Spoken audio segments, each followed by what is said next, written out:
आपण जे काही विवेचन करतो, ऐकायला येतं ना, अशा प्रकारचं विवेचन आहे की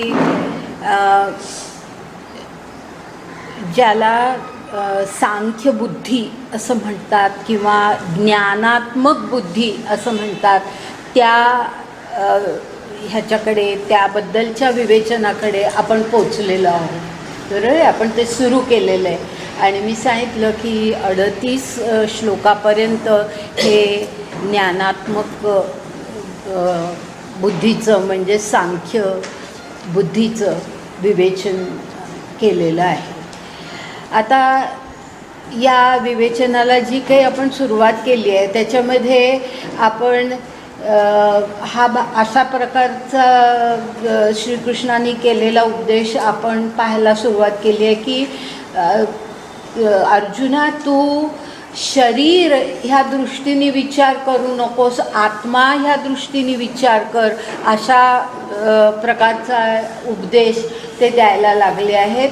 आणि तो कशासाठी देत आहेत हे मनामध्ये हे सर्वांचं स्पष्ट असावं म्हणून मी पुन्हा एकदा ह्या गोष्टीचा उल्लेख करते की अर्जुनाची स्थिती काय आहे ते आपण लक्षात घेतलं तर हे विवेचन ते का करतायत किंवा हा उपदेश ते का करतायत हे स्पष्ट होऊ शकतं. आणि अर्जुनाची स्थिती काय झालेली आहे की तो स्वतःच सांगतो की मी धर्म समूढ चेता झालेलो आहे. मला धर्म म्हणजे काय, अधर्म म्हणजे काय, नीती म्हणजे काय, अनीती म्हणजे काय, न्याय काय, अन्याय काय, हे मला आता कळेनासं झालेलं आहे. कारण मी न्यायासाठी इथे रणांगणावर आलो, न्याय मिळवण्यासाठी, परंतु इथे आल्यानंतर मला ज्या वेळेला माझ्या स्वजनांना मी पाहतोय, माझ्या भीष्म द्रोण ह्या अतिशय जवळच्या व्यक्तींना मी पाहतोय, त्यावेळेला असं वाटतंय की त्यांना आपण मारायचं म्हणजे अन्याय आपण करतोय, म्हणजे हा न्याय नव्हे असं मला वाटायला लागलंय. म्हणजे म्हणून तो स्वतःला धर्मसमूढ चेता असं म्हणतोय.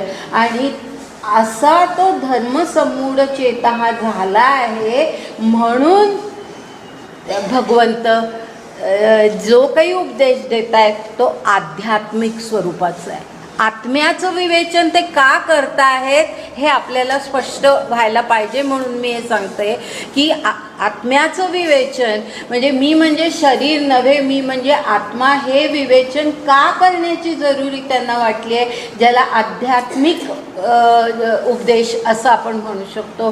किंवा त्याला जो उपदेश करतायत तो आध्यात्मिक पातळीवरून करतायत ते, हे आपल्याला मनामध्ये स्पष्ट असायला पाहिजे. त्याच वेळेला आपल्याला हे ज्ञानात्मक बुद्धी जी काही ते त्याला सांगतायत ती का सांगतायत आणि कशी आहे, कशा स्वरूपाची आहे हे आपल्याला कळू शकेल. आता हे विवेचन आपलं जे चालू आहे त्यामध्ये आपण गेल्या वेळेला शेवटी ज्या ओव्या पाहिल्या त्या अशा प्रकारच्या होत्या की भगवंत त्याला म्हणतायत की तुला जे कळत नाही आहे की मी म्हणजे आत्मा किंवा हे म्हणजे आत्मे, आणि तू फक्त शरीराचा विचार करतोय, नेणावया कारण असं ते म्हणतायत त्या ओव्यांमध्ये. पहा सुरुवातीला की तुला जे कळत नाही म्हणजे नेणावया काय कारण आहे ते स्पष्ट करतायत. आणि त्यामध्ये ते म्हणतायत की इंद्रिया अधीनपण. बरोबर आहे ना, ओव्या सुरुवातीला बघा तुम्ही, साधारण ओवी 112, 111 म्हणजे 11व्या श्लोकानंतर आता 14व्या श्लोकापर्यंत आपण आलेलो होतो. आणि त्यामध्ये ते असं सांगतात की हे इंद्रिया अधीनपण आहे. म्हणजे इंद्रियांची सुख दुःख जे असतात, गेल्या वेळेला मी ते सगळं स्पष्ट केलेलं आहे म्हणून पुन्हा फार स्पष्टीकरण करत नाही. इंद्रियांची आपल्या त्वचेला स्पर्श कळतो, कानांना ऐकू येतं, दृष्टीला दिसतं, हे जे काही सगळं आहे हे इंद्रिय स्पर्श आहेत. आणि त्या इंद्रियांच्या अधीन आपण होतो. म्हणजे काय की इंद्रियांना जे अनुकूल वाटतं, इंद्रियांना जे सुखकारक वाटतं तेच आपल्याला करावंसं वाटतं. म्हणजे आता चवीला जर एखादी गोष्ट फार आवडली मग ती खायची, मग ती आपल्याला आरोग्याच्या दृष्टीने वाईट असली तरी चालेल पण ती खायची. हे अशी उदाहरणं मी दिली होती. हे इंद्रियाधीनपण आहे. आणि त्याला इंद्रियाधीनपण ते जे सांगतायत ते जे तो सुख दुःख म्हणजे त्याला जे दुःख होतं आहे की ह्यांना आपण कसं मारायचं तर आणि मी मारायचं ह्या सगळ्या कल्पना त्याच्या ज्या मनामध्ये आहेत त्या काढून टाकण्यासाठी ते त्याला सांगतात की तू इंद्रियाधीन आहेस. म्हणजे तुझ्या हृदयाचं हे दुखणं आहे, तुझ्या मनाचं हे दुखणं आहे, हे तुझ्या भावनांचं दुखणं आहे. ह्याचा उल्लेख आधीच्या ठिकाणी आलेला आहे, हृदय हा शब्दही आलेला आहे. तर हे सगळं तुझा हृदयाचा कमजोरपणा आहे. म्हणजेच तू इंद्रियाधीन झालेला आहेस आणि म्हणून तुला वस्तुस्थिती कळत नाही आहे की काय सत्य आहे आणि काय असत्य आहे हे तुला कळत नाही आहे. आणि ज्याला श्लोकामध्ये मात्रास्पर्श असं म्हटलेलं आहे, श्लोक 14वा, ज्याच्यामध्ये इंद्रियाधीनतेला मात्रास्पर्श, इंद्रियांना होणारे स्पर्श असा उल्लेख त्यांनी केलेला आहे. आणि एका शब्दाचा उल्लेख मी गेल्या वेळेला करायला विसरले, श्लोकातल्या एका शब्दाचा, तो मी करते की तोही अतिशय महत्त्वाचा आहे. आणि तो म्हणजे तुम्ही त्या श्लोकाच्या अगदी शेवटचा भाग पाहिलात तर तितिक्षस्व भारत असं त्या ठिकाणी आहे. तान म्हणजे ते जर आपण त्याची फोड केली तर ते अशा प्रकारे होतं की तान तितिक्षस्व भारत. भारत म्हणजे अर्जुनाला भारत म्हटलेलं आहे, तो भरतवंशीय होता म्हणून त्याला भारत म्हटलेलं आहे. आणि अर्जुना तू तितिक्षा बाळग, तान तितिक्षस्व असं म्हटलेलं आहे, तू तितिक्षा बाळग. आणि हा तितिक्षा शब्द अतिशय सुंदर आणि अतिशय महत्त्वाचा आहे की तितिक्षा ह्याचा अर्थ काय की तितिक्षा म्हणजे जे काही आपल्याला आपल्या संचितानुसार आपल्या कर्मानुसार जे काही आपल्याला प्राप्त झालेलं आहे, प्रारब्धानुसार जे काही प्राप्त झालेलं आहे ते म्हणजे जी सुखदुःख आपल्या वाट्याला आली आहे ती आपण सहन करायची असतात. तितिक्षा ह्याचा अर्थ की आपण सहन करायचे असतात. की झालेलं असतं, एखादी परिस्थिती अशी आलेली असते अतिशय दुःखदायक आहे. आता अर्जुनाला दुःख होतं आहे ना की माझ्या स्वजनांना मी कसं मारू ह्याचं त्याला दुःख होतं आहे. म्हणजे ही दुःखदायक परिस्थिती त्याच्या समोर आली आहे. त्या परिस्थितीमध्ये तू तितिक्षा बाळग म्हणजे ती परिस्थिती सहन कर.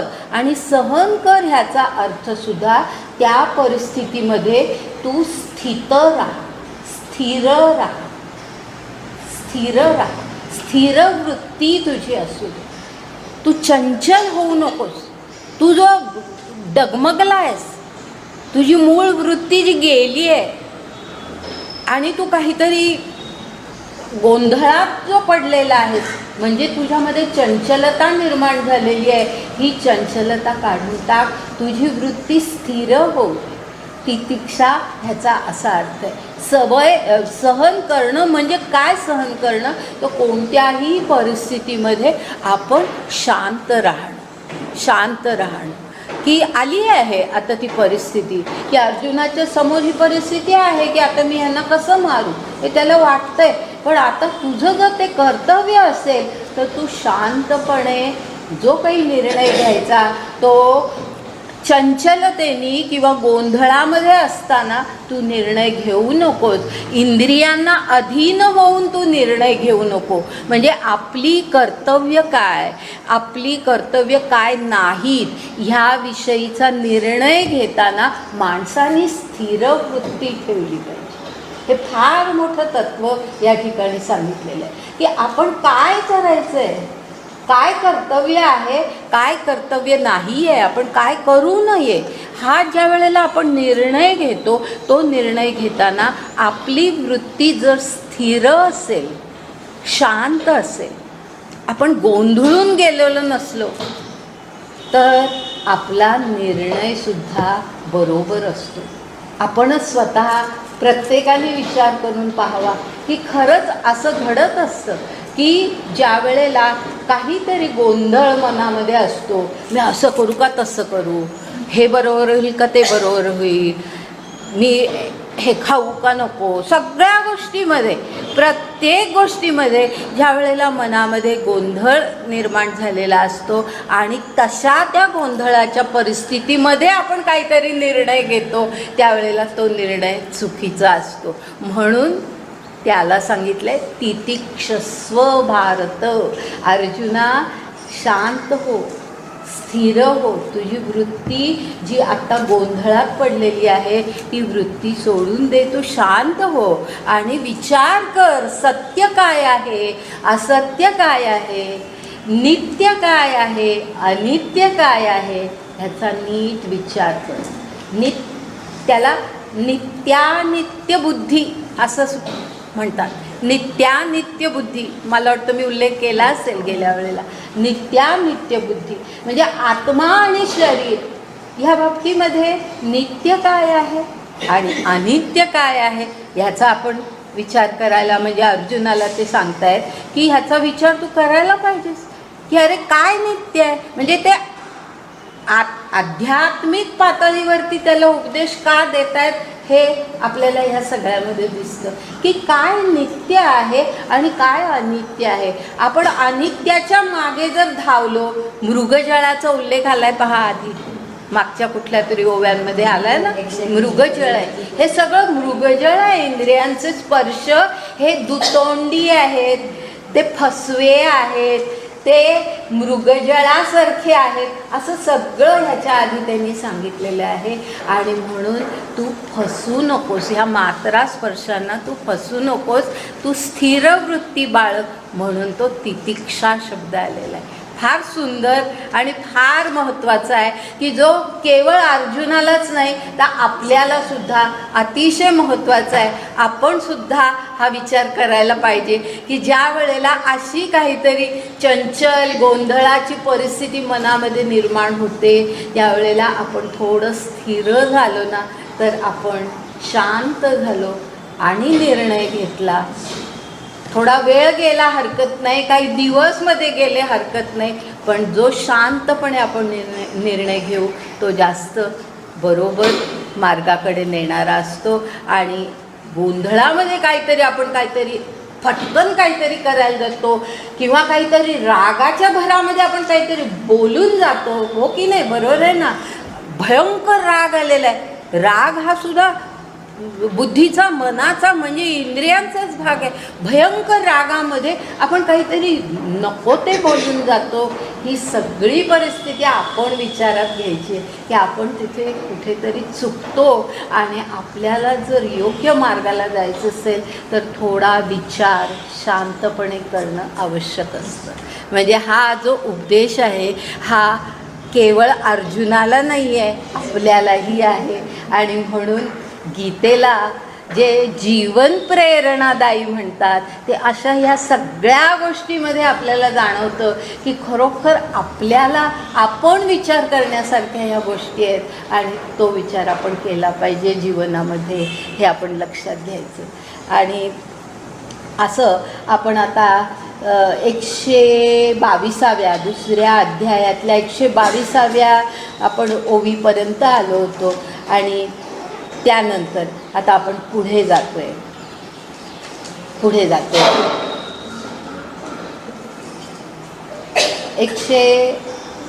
हे पहा, तो जो नंबर असतो ना 122, 123, हा कुठेतरी फरक पडतो. कारण काही ज्ञानेश्वरीच्या काही प्रतींमध्ये ओव्यांची संख्या थोडी जास्त आहे, काही ठिकाणी थोडी कमी आहे. तर त्यामुळे मी दांडेकरांची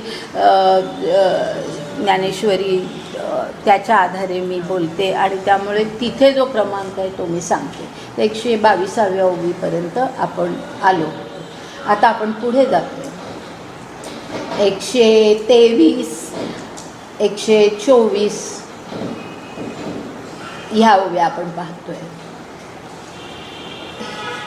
हे विषय जया ते नाकळती, तया सुखदुःखे दोन्ही न पवती, आणि गर्भ वासू संगती नाही तया. असं म्हटलेलं आहे. म्हणजे ना कळती ह्याचा चुकीचा अर्थ घेऊ नका, की ना कळती म्हणजे न कळणं असा अर्थ नाही आहे. त्याचा अर्थ आहे की हे विषय ज्याला आकळत नाहीत, आकळत म्हणजे ज्याला ग्रासून टाकत नाही, हे विषय ज्याला ग्रासून टाकत नाही, त्या विषयांच्या कह्यामध्ये तो सापडत नाही, त्या विषयांना तो वश होत नाही. बरोबर आहे. आकळती ह्याचा अर्थ असा आहे की जो जो माणूस या विषयांनी ग्रासून जात नाही, त्यांना वश होत नाही, तया सुख दुःखे दोन्ही न पवती. बरोबर आहे ना. कारण त्यांनी आधी सांगितलंय की इंद्रियांचे जे विषय आहेत ते आपल्याला सुखदुःख निर्माण करतात. मग आता विषयांनी जर आपण ग्रासून गेलो नाही तर आपल्याला सुखदुःख होत नाही. म्हणजे तया सुखदुःखे दोन्ही न पवती. सुख म्हणजे ह्याचा अर्थ असा घेऊ नका की या माणसाला, म्हणजे असा जो माणूस असतो त्याला काही सुख कळत नाही, दुःख कळत नाही, असं नाही. सुखाचीही परिस्थिती त्याला कळते, दुःखाचीही परिस्थिती त्याला कळते, की हे जे झालंय हे दुःखदायक आहे हे त्याला कळत असतं, त्याला कळत नाही असं नाही. पण त्या सुखामध्ये सुखाने नाचायचं आणि दुःखाने खचायचं, हे जे आपल्या बाबतीमध्ये घडतं ते त्याच्या बाबतीत घडत नाही. म्हणजे त्याला हे विषय ग्रासून टाकत नाही, त्याला वश करत नाही. आणि म्हणून त्याला सुख दुःख दोन्ही न पवती, म्हणजे सुख दुःख ह्या दोन्ही परिस्थितीमध्ये तो शांत राहतो. दोन्ही न पवती ह्याचा अर्थ हा की सुख असो किंवा दुःख असो, त्या दोन्ही परिस्थितीमध्ये तो अत्यंत शांत असतो, अत्यंत शांत राहतो, स्थिर वृत्ती ठेवतो, स्थिर वृत्ती ठेवतो.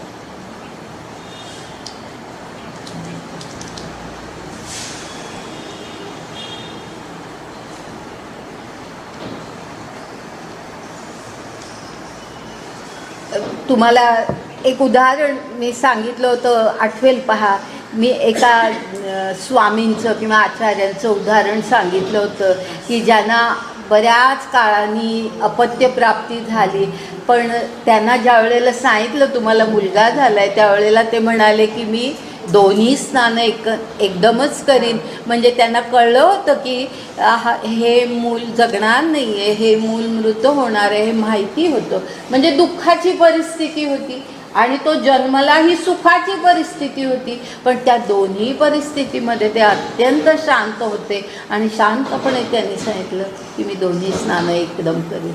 ही जी असते ही मनाची शांतता असते. कोणतीही परिस्थिती असो त्या परिस्थितीमध्ये तो सुख दुःखे दोन्ही न पवती ह्याचा हा असा अर्थ असतो. आणि पुढे म्हटलंय आणि गर्भवासू संगती नाही तया. गर्भवासू संगती ह्याचा अर्थ पुन्हा जन्म, पुन्हा गर्भवास. म्हणजे एकदा त्याचा मृत्यू झाला की पुन्हा तो जन्मला तर त्याला असं होत नाही. गर्भवासू संगती त्याला नाही. म्हणजेच काय तर दुसरा अर्थ म्हणजे तो मोक्ष त्याला प्राप्त झाला. कारण ज्या वेळेला त्याचा आत्मा हा पुन्हा जन्मत नाही आणि पुन्हा त्याला मरण नाही, जन्म नाही, ती कल्पना मोक्षाची आहे. तर या ठिकाणी ज्ञानदेवांनी गर्भवासू संगती हा जो शब्द वापरला आहे त्या ठिकाणी मोक्ष ही कल्पना आहे, ही आपण लक्षात घ्यायची. आणि अर्थात ह्याचं आणखी खूप जास्त स्पष्टीकरण मी पुढे करणार आहे, पण आता ह्या ठिकाणी मी एवढंच सांगते. आता त्यानंतर पुढची ओवी पहा. तो नित्यरूप पार्था ओळखावा सर्वथा, जो या इंद्रियार्था नागवेची. इंद्रियार्था नागवेची ह्याचा अर्थ इंद्रियांनी तो ग्रासून जात नाही, इंद्रिय सुख दुःखांनी तो वश होत नाही. नागवेची, म्हणजे मगाशी ना कळती असा जसा शब्द वापरला आहे तसा तिथे दुसरा शब्द वापरला आहे ज्ञानदेवानी, आणि तो म्हणजे नागवेची. तर असा तो जो आहे तो इंद्रियार्था नागवेची, म्हणजेच इंद्रियांच्या सुखदुःखाने तो ग्रासून जात नाही आणि त्यामध्ये तो गुंतत नाही, तो त्याच्या पलीकडे गेलेला असतो. आणि असा तो असतो तो कोण असतो किंवा त्याचं स्वरूप काय असतं, तर तो नित्यरूप पार्था ओळखावा सर्वथा असं म्हटलंय. तो नित्यरूप पार्था म्हणजे तो आता नित्य अवस्थेला पोचलेला आहे. आणि नित्य अवस्था म्हणजे काय, तर नित्य काय असतं आणि अनित्य काय असतं मी सांगत आलेली आहे आधीच्या ओव्यांमध्ये. नित्य काय असतं, आत्मा परमात्मा हे नित्य आहे. आणि अनित्य काय आहे, आपलं शरीर, हे संपूर्ण विश्व, हे संपूर्ण ब्रह्मांड, ही सगळी सृष्टी, हे सगळं अनित्य आहे. तर नित्यरूप होणं ह्याचा अर्थ की तो आता परमात्म स्वरूपामध्ये विलीन झाला. तो परमात्म स्वरूपामध्ये म्हणजे जो शरीररूपी आत्तापर्यंत होता तो आता परमात्म स्वरूपामध्ये, त्यालाच आपण मोक्ष म्हणतो. आणि म्हणून त्यांनी गर्भवासू संगती असा शब्द वापरलेला आहे, त्यालाच मोक्ष म्हणतो. तर तो आता नित्यरूप झाला, म्हणजे तो आता परमात्मरूप झाला, तो आता आत्मरूप झाला. तो आता शरीर म्हणून जगत नाही, जगत असला तरीसुद्धा तो आता शरीर म्हणून जगत नाही, तो आता आत्मा म्हणून जगतो. आता हे जे शेवटचं वाक्य मी बोलले ना, हे सुद्धा अगदी महत्त्वाचं होतं. आणि ते अशासाठी मी महत्त्वाचं म्हणते की तुम्ही त्याच्यावरचा श्लोक पहा, आणि त्या श्लोकातले मी 2 शब्द तुम्हाला सांगणार आहे. की मी सगळा श्लोक सांगत नाही, माहिती आहे की आता माझ्याने होत नाही एवढं सगळं, तर म्हणून मी फक्त त्यातले काही महत्त्वाचे जे शब्द आहेत आणि महत्त्वाच्या ज्या कल्पना आहेत त्या मी सांगते. आणि त्या 2 ठिकाणी अगदी अंडरलाईन तुम्ही करून घ्या, आणि ते अतिशय महत्त्वाचे शब्द आहेत. एक आहे तो अगदी शेवटचा शब्द आहे, तो सो आला आहे तिथे, पण तिथे 6 आहे. 6 अमृतत्वाय कल्पते, 6 अमृतत्वाय कल्पते हा शब्द आहे तिथे. अमृतत्वाय कल्पते. आणि दुसरा एक मी शब्द सांगणार आहे. दुसरा शब्द आहे त्या पहिली जी ओळ आहे त्या ओळीमध्ये आहे शेवटचा शब्द पुरुषर्षभ. पुरुषर्षभ असा शब्द आहे, पुरुषर्षभ. पुरुषर्षभ दिसला, मिळाला सगळ्यांना. पहिल्या त्याच श्लोकामध्ये पहिली ओळ 2 ओळी असतात ना, तर त्यातल्या पहिल्या ओळीमध्ये आहे यही न व्यथयन्त्येते पुरुषम पुरुषर्षभ. हा जो शेवटचा शब्द आहे पुरुषर्षभ, तो सुद्धा एक अतिशय महत्त्वाचा शब्द आहे.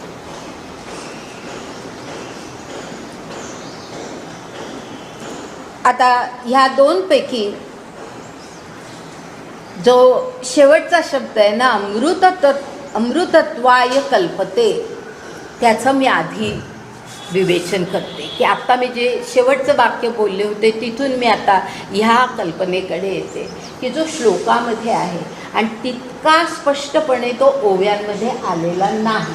म्हणजे मी हे मुद्दाम का सांगते की काही वेळेला ज्ञानेश्वरीतल्या ओव्या गीतेतल्या श्लोकांपेक्षा आपल्याला काहीतरी अधिक सांगून जातात, आणि काही वेळेला आपल्याला असं जाणवतं की त्या ओव्यांमध्ये ही श्लोकातली एखादी कल्पना तितकी स्पष्ट झालेली नाही आहे.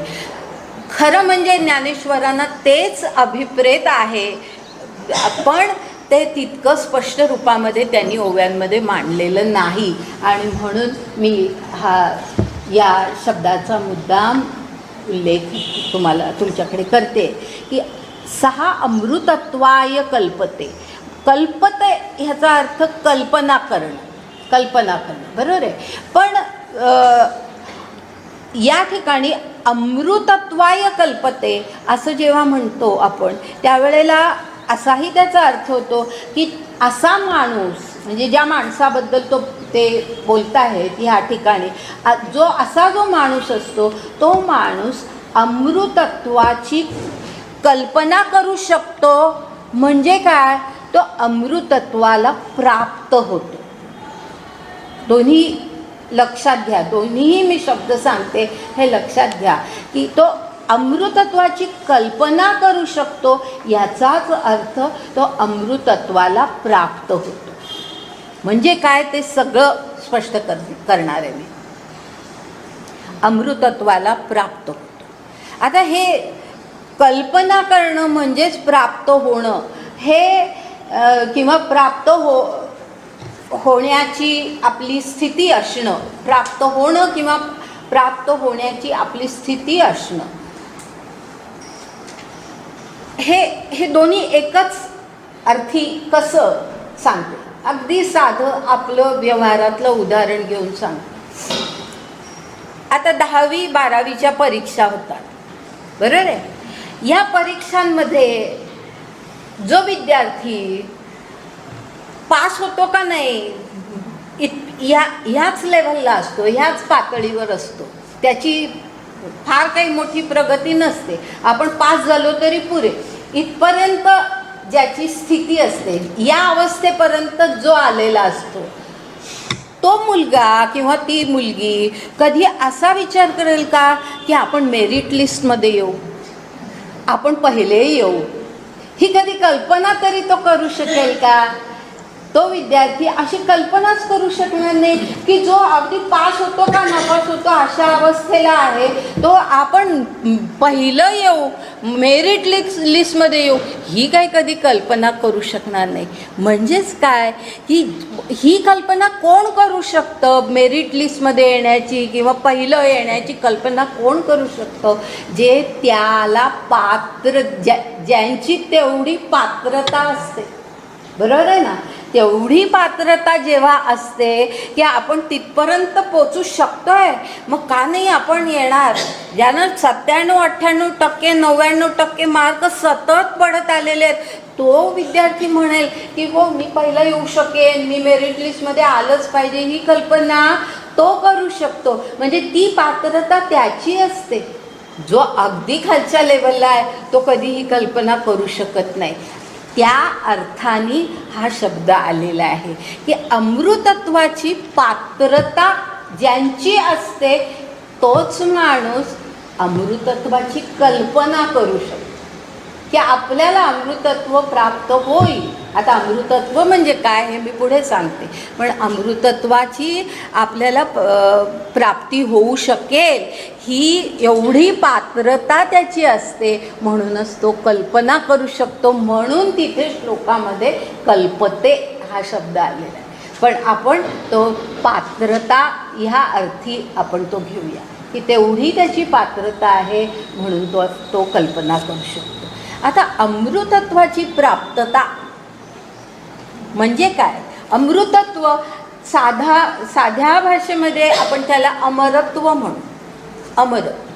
अमृतत्व यालाच आपण अमरत्व असंही म्हणू शकतो.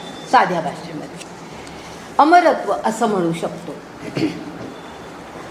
आता मी मुद्दा म्हणजे मलाही बोलायला जास्ती सोपं जातं म्हणून मी आता ह्याच्या पुढे अमरत्व शब्द वापरते आणि दोन्ही एका अर्थीच आहेत. तर अमरत्वाची पात्रता असणं, अमरत्वाला पात्र होणं म्हणजे काय हे आता आपण समजावून घेऊया. आणि आधी अमरत्व म्हणजे काय हे मी आधीच पहिल्यांदा सांगते की अमरत्व ह्याचा अर्थ म्हणजे मृत्यूच न येणं. आपण सर्वसाधारणपणे असा अर्थ करतो, मृत्यूच न येणं म्हणजे अमर होणं असं आपण म्हणतो ना. अमरत कोण असतं? अमर तर ज्यांना मृत्यूच येत नाही, जे कायम जगतच असतात ते म्हणजे अमर. आता असे अमर जर सगळी माणसं झाली किंवा काही थोडा भाग जरी झाला तर आपल्यासारख्या देशांमध्ये जिथे लोकसंख्येची एवढी समस्या आहे तिथे तर काय परिस्थिती होईल पहा. म्हणजे ही शरीराची अमरता नाही, हे पहिल्यांदा आपण लक्षात घ्यायचं. ही शरीराची अमरता नाही, की शरीर अमर होणं, मृत्यूच न येणं, कायम जगतच राहणं, अशी ही अमरता नाही. मग काय आहे तर यामागे खूप मोठा आध्यात्मिक विचार आहे. आणि हा जो आध्यात्मिक विचार आहे तो अरविंदांनी, योगी अरविंदांनी फार सुंदर शब्दामध्ये सांगितला आहे.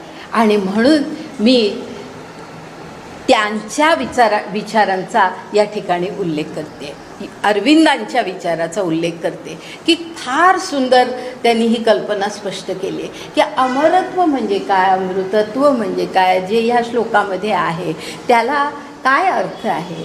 तर त्यांनी अगदी साध्या शब्दामध्ये सांगायचं म्हणजे त्यांनी असं म्हटलेलं आहे की आपली जी पुनर्जन्म ही आपली कल्पना, ह्याच्या आधी मी त्याबद्दल बोलले, त्यामुळे त्याबद्दल मी आत्ता काही बोलत नाही, फक्त अरविंदांच्या विचारांचा उल्लेख मी करते.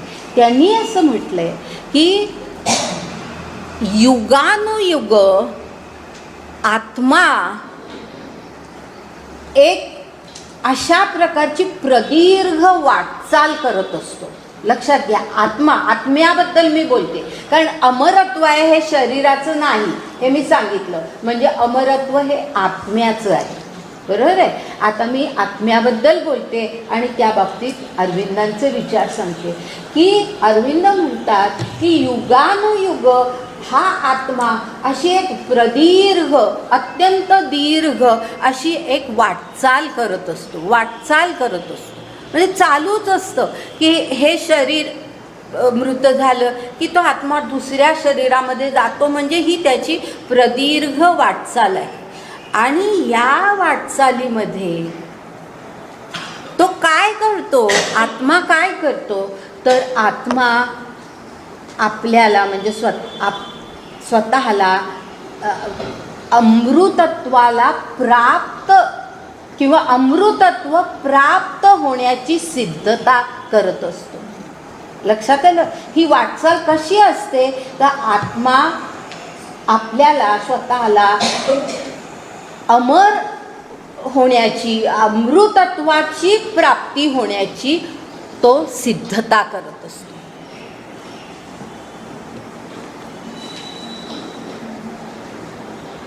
आणि म्हणजे असा ज्या माणसाचा आत्मा असा आहे की जो अमृतत्वाच्या प्राप्तीसाठी प्रयत्न करतोय, त्याची तयारी करतोय, असा जो माणूस असतो तो कालांतराने किंवा म्हणजे तो माणूस म्हणजेच त्याचा आत्मा, कारण प्रत्येकाचं स्वरूप काय तर आत्मा. स्वरूप म्हणजेच आत्मस्वरूप, स्वरूप म्हणजे शरीर नाही. तर असा जो आत्मा आहे तो आत्मा जो ही अमृतत्वाच्या प्राप्ततेसाठी तयारी करत असतो, असा आत्मा ज्याचा आहे, असा मनुष्य कसा असतो हे अरविंद सांगतात. असा मनुष्य ह्या जीवनामध्ये आपल्याला असा मनुष्य जेव्हा भेटेल त्यावेळेला तो कशा स्वरूपाचा असतो ते त्याचं स्वरूप इतक्या सुंदर प्रकारे त्यांनी सांगितलेलं आहे की ते असं म्हणतात की असा माणूस आपलं अस्तित्व जे आहे, म्हणजे मी जे आहे किंवा माझं अस्तित्व जे आहे ते म्हणजे आत्मा. आणि म्हणजे आता मी त्या मनुष्याबद्दल बोलते हां, की तो मनुष्य कसा असतो की ते माझं स्वरूप काय आहे तर माझं स्वरूप, खरं स्वरूप म्हणजे आत्मा आणि शरीर नव्हे. माझं खरं स्वरूप म्हणजे आत्मा, माझं खरं स्वरूप म्हणजे शरीर नव्हे. आपण कोणीही त्या अवस्थेला पोचलेलो नाही, हे हे म्हणून आपण ही सगळी कल्पना लक्षात घ्यायची आहे की ही कल्पना कशा प्रकारची आहे की त्याचं जे मनामध्ये धारणा असते त्या मनुष्याच्या ती अशी असते की माझं जे जीवन आहे, माझं जे स्वरूप आहे ते म्हणजे आत्मा हे आहे, शरीर हे नव्हे. म्हणजेच दुसऱ्या शब्दामध्ये तो देहबुद्धीमध्ये जगत नाही, तो देहबुद्धीमध्ये जगत नसतो. बरोबर आहे. तो देहबुद्धी, मी हे शब्द अनेक वेळा वापरत आलेले आहे. आता ते अरविंदांच्या भाषेमध्ये मी तुम्हाला सांगते की तो देहबुद्धीमध्ये जगत नसतो, शरीर म्हणून जगत नसतो. आता शरीर म्हणून तो जेव्हा जगत नाही, देहबुद्धीमध्ये जेव्हा जगत नाही, तेव्हा आपोआपच काय होतं तर शरीराची, मनाची, भावनांची, इंद्रियांची जी सुखदुःख आहेत त्यामध्ये तो भ्रमत नाही. लक्षात घ्या, भ्रमत नाही. हे शब्द या ओव्यांमध्ये कुठेतरी अजून कदाचित येणार असतील किंवा येऊन गेले असतील, मला तेवढं आठवत नाही. पण तो या शरीराच्या सुखदुःखांमध्ये, इंद्रियांच्या सुखदुःखांमध्ये तो भ्रमत नाही. तो देहबुद्धीमध्ये जगतो, म्हणजे या सुखदुःखांमध्ये तो जगत नाही. आणि शरीराचं जगणं आणि मरणं याच्या पलीकडे तो गेलेला असतो. शरीराचं जगणं आणि मरणं याच्या पलीकडे तो गेलेला असतो. म्हणजेच आणखी चांगल्या शब्दामध्ये सांगायचं म्हणजे जन्म मृत्यूच्या अतीत, अतीत हा शब्द आता नेहमी येणार आहे, आपल्या सगळ्या विवेचनामध्ये येणार आहे. आणि हा शब्द आपल्याला माहिती, अतीत म्हणजे त्याच्या पलीकडे जाणं. जन्म मृत्यू ह्या कल्पनांच्या पलीकडे तो गेलेला असतो, जन्म मृत्यूच्या अतीत तो झालेला असतो. तो मनुष्य कसा असतो हे मी सांगते. तो ह्या सुखदुःखांमध्ये भ्रमत नाही, तो जन्म मृत्यूच्या पलीकडे गेलेला असतो, म्हणजेच अतीत झालेला असतो.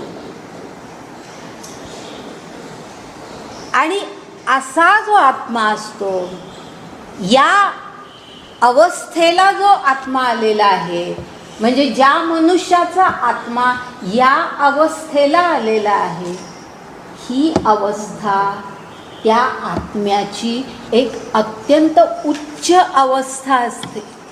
उच्च अवस्था, मी वेगवेगळे शब्द वापरते पहा, आणि सगळे शब्द महत्त्वाचे. त्या आत्म्याची म्हणजे मी सांगितलं ना, ही एक प्रदीर्घ वाटचाल असते. तो काहीतरी अत्यंत नीच अवस्थेहून तो उच्च अवस्थेकडे चाललेला असतो.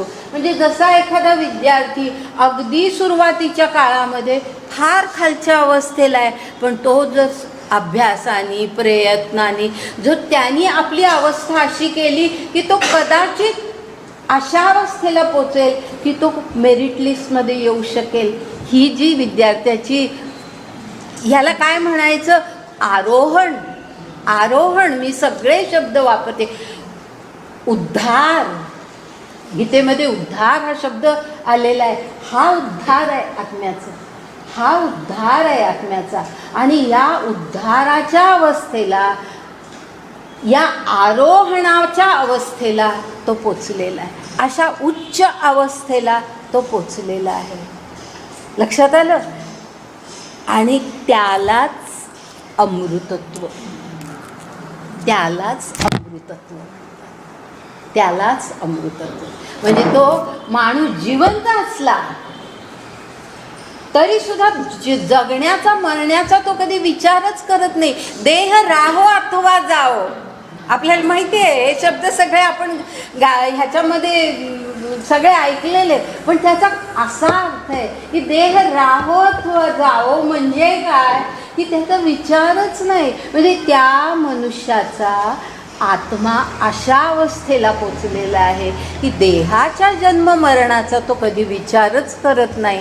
तो इतक्या उच्च अवस्थेला पोचला आहे. तो अशा आरोहणाच्या दिशेने गेलेला आहे, ऊर्ध्व दिशेने. म्हणून त्याला उद्धार म्हणतात. उद्धार, आपला उद्धार आपणच करून घ्यायचा असतो असं गीतेमध्ये आहे, पुढे येणार आहे ते सगळं. तर आपला उद्धार आपणच करून घ्यायचा, तो हा उद्धार आहे.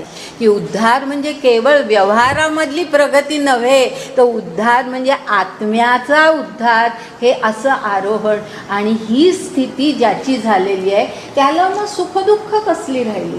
ज्याला शरीर हे आपलं स्वरूप आहे, हीच मूळ वृत्ती ज्याची नाही, त्याला मग शरीराची सुखदुःख, आपल्या दृष्टीला दिसणारी सुखदुःख, आपल्या त्वचेला कळणारी सुखदुःख, ही सगळी त्याला भासतच नाहीत. भासत नाही याचा अर्थ ती त्याला कळत नाही तसं नाही, त्याला कळतात. तो काही निर्बुद्ध नाही आहे, त्याला बुद्धी आहे, त्याला ती सगळी सुखदुःख कळतात. पण तो स्थिर का राहू शकतो? तर तो अशा उच्च अवस्थेला पोचलेला असतो. आणि हा अर्थ अमृतत्व ह्या शब्दामध्ये आलेला आहे. आणि जो केवळ गर्भवासू संगती नाही, तया एवढ्या शब्दामध्ये आपण कदाचित चुकीच्या अर्थाकडे जाऊ. गर्भवासू संगती म्हणजे त्याला पुन्हा शरीराने जन्म नाही, मरण नाही, एवढाच आपण संकुचित अर्थ घेऊ, मर्यादित अर्थ घेऊ. आणि तेवढा आपण घेऊ नये, म्हणून मी मुद्दाम ही अरविंदांनी स्पष्ट केलेली अमृतत्वाची कल्पना सांगितली, की फार सुंदर आहे, अतिशय सुंदर आहे. की जिथे, आणि ही ह्या सगळ्या कल्पना ह्या दुसऱ्या अध्यायामध्येच आलेल्या आहेत. म्हणून मी सांगितलं ना की सगळं गीतेतलं जे तत्त्वज्ञान आहे ते थोड्या थोड्या का स्वरूपात होईना या दुसऱ्या अध्यायामध्ये येऊन गेलं आहे. आणि म्हणून एका ठिकाणी एका पुस्तकामध्ये मी वाचलं की त्यांनी म्हटलं आहे, त्या लेखकांनी, की दुसरा अध्याय गीतेचा हा एखाद्या शोरूमसारखा आहे. की शोरूम असते ना, गाड्यांची शोरूम, सगळी गाड्यांची मॉडेल्स ठेवलेली असतात. मग ते आपण फक्त मॉडेल बघायचं असतं. ती माणसं आपल्याला सगळं समजावून सांगतात, ह्याच्यात हे आहे, त्याच्यात ते आहे, वगैरे वगैरे. आणि मग आपल्याला जे पसंत असेल ते आपण मॉडेल घेतो. म्हणजे शोरूम कसं सगळं आपल्याला त्या गाड्यांची सगळी जी काही मॉडेल्स आहेत ती दाखवणारी शोरूम असते, तसा हा दुसरा अध्याय आहे. की सगळं तत्त्वज्ञान अगदी थोडक्यात पण फार महत्त्वाच्या स्वरूपामध्ये इथे आले. आणि ते अमृतत्वाय हा शब्द आपल्याला कळलाच पाहिजे, म्हणून मी सांगते. आणि कदाचित ज्ञानेश्वरांनी जरी फक्त एवढाच शब्द वापरला असला की गर्भवासू संगती नाही, आणि पुढे त्यांनी म्हटलं तो नित्यरूप पार्था ओळखावा सर्वथा, एवढंच जरी म्हटलं असेल तरीसुद्धा मला आतून माझी अशी भावना आहे की ज्ञानदेव एवढा मर्यादित अर्थ सांगणार नाही. त्यांनासुद्धा हेच अभिप्रेत असेल की तो अमर होतो, तो नित्य होतो, म्हणजे तो अमृतत्वाला पोचतो. म्हणून नित्यरूप शब्द वापरलेला आहे त्यांनी. अमृतत्वाला पोचतो. आणि मग अमृतत्व म्हणजे हे की नित्य स्वरूपच. मग तो जिवंत असला आणि नसला, किंवा समोरचा माणूस कोणी, आता अर्जुनाला ज्यांचा वध करायचा आहे ती माणसं आज जिवंत आहेत. कदाचित भीष्म द्रोण उद्या जिवंत नसतील, त्याचे स्वजन उद्या जिवंत नसतील, पण भगवंत त्याला काय सांगण्याचा प्रयत्न करताय, तू त्यांच्या शरीराचा विचार करू नकोस, त्यांच्या आत्म्याचा विचार कर, हे त्यांना सांगायचं आहे. म्हणून या सगळ्या कल्पना त्यांनी सुरुवातीलाच मांडलेल्या आहेत. आता हे अमृतत्वाय ही कल्पना मी तुम्हाला स्पष्ट केली. आता त्यानंतर आणखी एक शब्द मी तुम्हाला सांगितला, पुरुषर्षभ. ह्याचा साधा अर्थ म्हणजे पुरुष श्रेष्ठ. पुरुष श्रेष्ठ.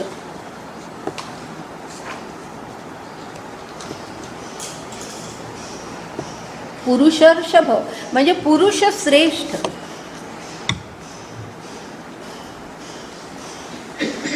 आता हे कोणाला उद्देशून हा शब्द आहे? अर्जुनाला.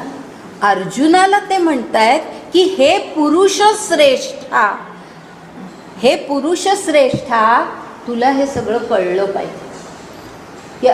अमृतत्वाची कल्पना, किंवा कोण माणूस अमृतत्वाला प्राप्त होतो, मग त्यांनी जन्म आणि मरण ह्याचा विचार करू नये, हे सगळं तुला कळलं पाहिजे. तू पुरुष श्रेष्ठ आहेस असं ते त्याला सांगतात. म्हणजे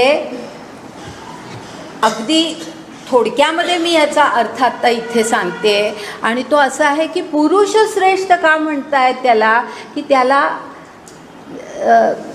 जसा एखादा माणूस काहीतरी परिस्थितीमध्ये खचून जातो, काहीतरी अशी परिस्थिती झाली आहे, त्याचं सगळं मनोबळ जे काय असतं, त्याचं सगळं धैर्य जे असतं ते सगळं नाहीसं होतं त्या परिस्थितीमध्ये. अशा परिस्थितीमध्ये असलेल्या माणसाला ज्या वेळेला उभं करायचं असतं, काही विशिष्ट कर्तव्य त्याच्याकडनं व्हायला पाहिजे, ही त्याची परिस्थिती निर्माण करायची असते, त्यावेळेला त्याला असं सांगावं लागतं की तू काय आहेस. जसं एखाद्या लहान मुलाला आपण सांगतो ना, हे रे काय भीतोस काय, तुला किती येतं आहे, तुला सगळा तुझा अभ्यास तयार आहे आणि परीक्षा आल्यावर तू असा का भीतोस, असं आपण लहान मुलाला जसं सांगतो तसाही हा भाव आहे पुरुष श्रेष्ठ म्हणण्यामध्ये. त्याला त्याचं स्थान काय आहे हे ते सांगतायत की तू सामान्य नाही आहेस, तू सामान्य नाही आहेस, तुझं स्थान काय आहे हे तू ओळख, तू पुरुष श्रेष्ठ आहेस असं ते त्याला सांगतात. पण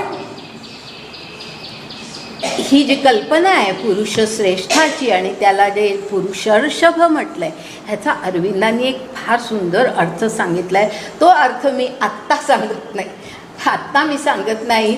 ह्याचं कारण असं की आपण ज्या वेळेला ही 38 ओव्या आपल्या संपतील, 38 श्लोक संपतील, ओव्या किती आहेत ते मला आत्ता आठवत नाही, पण 38 श्लोक ज्या वेळेला आपले पूर्ण होतील, की ज्या ठिकाणी ही सांख्य बुद्धी संपते आणि मग दुसरा त्याच्या भगवंतांच्या उपदेशाचा दुसरा भाग सुरू होतो, तिथे आपण ज्या वेळेला पोचू त्यावेळेला मी ह्या कल्पनेचं आणखी स्पष्टीकरण करेन की अरविंदांच्या विचारामध्ये अर्जुनाचं स्थान काय आहे हे आपल्याला कळायला पाहिजे, आणि ते मी त्यावेळेला सांगेन. आणि मी विसरणार नाही, मी विसरले तर मला तुम्ही आठवण करा की या शब्दाची मी फार सुंदर शब्द आहे आणि तो आपल्याला कळायला पाहिजे. अर्जुनाचं स्थान जे म्हणजे अर्जुन हा भगवंताचा शिष्य आहे, पण हा काय स्वरूपाचा शिष्य आहे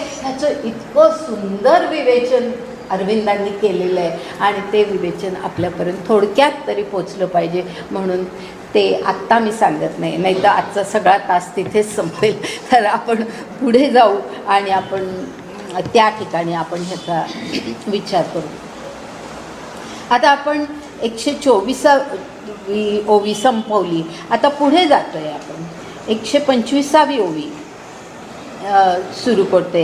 125 ते 127 ह्या ओव्या मी घेणार आहे. मी सगळ्या ओव्या घेत नाही, सगळ्यांच्या लक्षात असू दे, मधल्या महत्त्वाच्या ओव्या घेते. काही ठिकाणी 30 उदाहरणं वेगळ्या शब्दात सांगितले ती मी घेत नाही, तर तेवढं तुम्ही वाचा. तर मी 125 ते 127 ह्या ओव्या घेते. आता ह्या ठिकाणी भगवंतांना काय सांगायचं आहे की त्याला अर्जुनाच्या मनाची स्थिती किंवा अर्जुनाच्या मनाची अशी तयारी ते करतायत की तुला सत्य काय आहे आणि असत्य काय आहे, नित्य काय आहे आणि अनित्य काय आहे हे पूर्णपणे कळलं पाहिजे, हे त्याला समजावून सांगायचं आहे. आणि ते ह्याच्या पुढच्या कशा शब्दामध्ये त्यांनी सांगितले पहा. आता अर्जुना आणिक काही एक सांगेन मी ऐक, जे विचारे परलोक ओळखिती. तसं नुसती ओवी वाचली तर अर्थ कळायला अवघड आहे. पहिला भाग कळतो. आता अर्जुना आणिक काही एक सांगीन मी ऐक, मी आणखी एक तुला सांगतोय, नीट ऐक असं ते म्हणतायत. आणि आता काय सांगतायत तर जे विचारे परलोक ओळखिती असे शब्द. आता जे विचारे ह्याचा अर्थ असा आहे की जे म्हणजे जी माणसं, जे पुरुष हा शब्द माणूस या शब्दाने वापरला आहे, अर्थाने वापरला आहे. हे लक्षात घ्या की असं नाही त्यामध्ये स्त्री आणि पुरुष हा भेद नाही आहे, परंतु आपण माणूसही म्हणू शकतो, पण बऱ्याच ठिकाणी पुरुष हा शब्द त्या आलेला आहे. तर जे म्हणजे जे पुरुष किंवा जी माणसं विचारे, ह्याचा अर्थ विचार करून, विचारे ह्याचा अर्थ विचार करून, आणि विचार करून म्हणजे सुद्धा काय तर विवेकाने किंवा सारासार विचार करून, विवेकबुद्धी म्हणजे सारासार विचार, बरोबर आहे ना. विवेकबुद्धी म्हणजे सारासार विचार. तर जी माणसं, जे पुरुष विचार करून म्हणजे जे सारासार विचार करून, जे विवेकबुद्धीने विचार करतात, ते परलोक ओळखिती असं म्हटलंय. परलोक ओळखिती ह्याचा अर्थ थोडे शब्द वापरले ज्ञानदेवांनी, पण त्याच्यामध्ये खूप मोठा अर्थ आहे. खूप शब्द त्याच्यामध्ये म्हणजे अंतर्भूत आहेत, आपल्याला ते लक्षात घ्यायचे. परलोक ओळखिती ह्याचा अर्थ असा आहे की ती माणसं जे विचार करतात, सारासार विचार करतात, ती माणसं इहलोक आणि परलोक, मी अनेक शब्द वापरते हा, इहलोक आणि परलोक म्हणजेच प्रपंच आणि परमार्थ. अनेक शब्द मुद्दाम वापरते की सगळा अर्थ आपल्याला व्यवस्थित लक्षात यावा, की ती जी माणसं असतात ती इहलोक आणि परलोक म्हणजेच प्रपंच आणि परमार्थ म्हणजेच प्रेयस आणि श्रेयस, सगळे शब्द आपल्याला परिचित आहेत, म्हणून मी मुद्दाम ते कळावं म्हणून सगळे शब्द वापरते. इहलोक आणि परलोक, प्रपंच आणि परमार्थ, प्रेयस आणि श्रेयस, हे जे सगळं ह्या जीवनामध्ये, ह्या जगामध्ये एकत्रित आहे. लक्षात घ्या, मी एवढं सगळं शब्द किंवा एवढा अर्थ त्यामध्ये अंतर्भूत आहे की हे सगळं जे एकत्र त्याची मिळणी झाली आहे, त्याचं एकत्रीकरण झालेलं आहे. इहलोक परलोक, प्रपंच परमार्थ, प्रेयस श्रेयस, हे सगळं एकत्र झालेलं आहे. म्हणजे आपल्याला कळत नाही, हे ह्याच्यामधला भेद कळत नाही. तो भेद कोणाला कळतो, ह्याच्यातला फरक कोणाला कळतो, जे विचारे, म्हणजे जे सारासार विचार करतात, जे विवेकबुद्धीने विचार करतात, त्यांना ह्यातला फरक कळतो. आणि फरक म्हणजे काय, भेद म्हणजे काय, ते पुढे स्पष्ट करतो. म्हणजे हा परलोक ओळखिती एवढ्या शब्दाचा अर्थ स्पष्ट व्हायला ह्या इतकं सगळं आपण लक्षात घ्यायला पाहिजे. आणि मग पुढच्या ओव्या आपल्याला भराभर समजणार आहेत की इहलोक परलोक, प्रपंच परमार्थ, प्रेयस श्रेयस, हे सगळं एकत्र आहे. एकत्रित झालंय म्हणजे काय, लक्षात घ्या की आपण ज्या वेळेला जीवन जगत असतो त्यावेळेला आपल्या लक्षात सुद्धा येत नाही की आपण श्रेयसाच्या मार्गाकडे जातोय का प्रेयसाच्या मध्ये गुंतलोय. लक्षात आलं, आपण प्रेयसामध्येच गुंतलोय, प्रापंचिक सुखांमध्येच गुंतलोय, सुखदुःखांमध्ये. नुसतं सुखसुद्धा नाही, दुःखसुद्धा. कारण एकदा काहीतरी घटना घडली, आता अर्जुनाच्या बाबतीमध्ये तेच आहे ना की त्यांचा वध होणं म्हणजे त्याला दुःख होत आहे. आणि त्या दुःख आणि शोक यामध्ये फरक आहे. मला वाटतं मागेही एकदा सांगितलं आहे की दुःख आणि शोक यामध्ये फरक आहे. की दुःख तात्कालिक असतं, शोक फार बराच काळ टिकतो. तर अर्जुनाचा तो शोक आहे, तो म्हणतोच ना मी शोकग्रस्त झालोय, तो म्हणतो, स्वतःच म्हणतो. तर हे जे आहे म्हणजे आपण प्रपंच आणि परमार्थ कुठला आपण म्हणतो तोंडाने की आम्ही परमार्थात आहोत आम्ही अध्यात्माच्या मार्गाला लागलो म्हणतो ना की आम्हाला ते फार आवडतं, आम्ही त्याच मार्गाला लागलो आहोत वगैरे वगैरे आपण तोंडाने बोलतो, पण आपण परमार्थाच्या मार्गाला असतो का प्रापंचिक सुखदुःखांमध्ये गुंतलेलो असतो हे आपल्यालाच कळत नाही, म्हणून त्याला एकत्रित म्हटलं. लक्षात आलं? हे दोन्ही एकत्रित आहे, हे दोन्ही एकत्रित गुंतलेलं आहे. सामान्य माणसाला, साध्या माणसाला, आपल्यासारख्यांना हे कळत नाही की आपण काय करतोय, की आपण परमार्थाकडे खरंच वळतोय का, हे आपल्याला कळत नाही. पण ते कोणाला कळतं?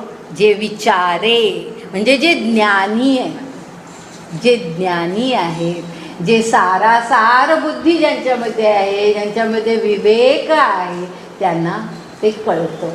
ते विचार करतात आणि त्यांना त्यातला फरक कळतो. आपल्यासारख्या सामान्य माणसांना हा फरक कळत नाही.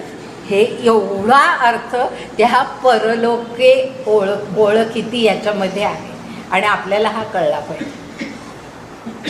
आता तो कळल्यानंतर पुढे आपण जाऊ आणि आता पुढचं सगळं सहज आपल्याला कळेल. पहा, या उपाधी माझी गुप्त चैतन्य असे सर्वगत ते तत्वज्ञ संत स्वीकारी. म्हणजे उपाधी म्हणजे काय? उपाधी याचा अर्थ देह, उपाधी याचा अर्थ प्रपंच हाही होतो. देह, प्रपंच, हे सगळं विश्व, हे सगळं जग, ह्यातली सुखदुःख, हे सगळं त्याच्यामध्ये येतं. ही उपाधी. शरीर म्हणजे उपाधी. हे सगळं विश्वात्मक आपलं जे सगळं जीवन आहे, जे शारीरिक पातळीवरती आपण जगतो, ही सगळी उपाधी म्हणजे जी दृष्ट स्वरूपामध्ये दिसते, स्थूल स्वरूपामध्ये कळते, ती उपाधी. स्थूल स्वरूपामध्ये कळते, दृष्ट स्वरूपामध्ये आपल्याला कळते, ती उपाधी.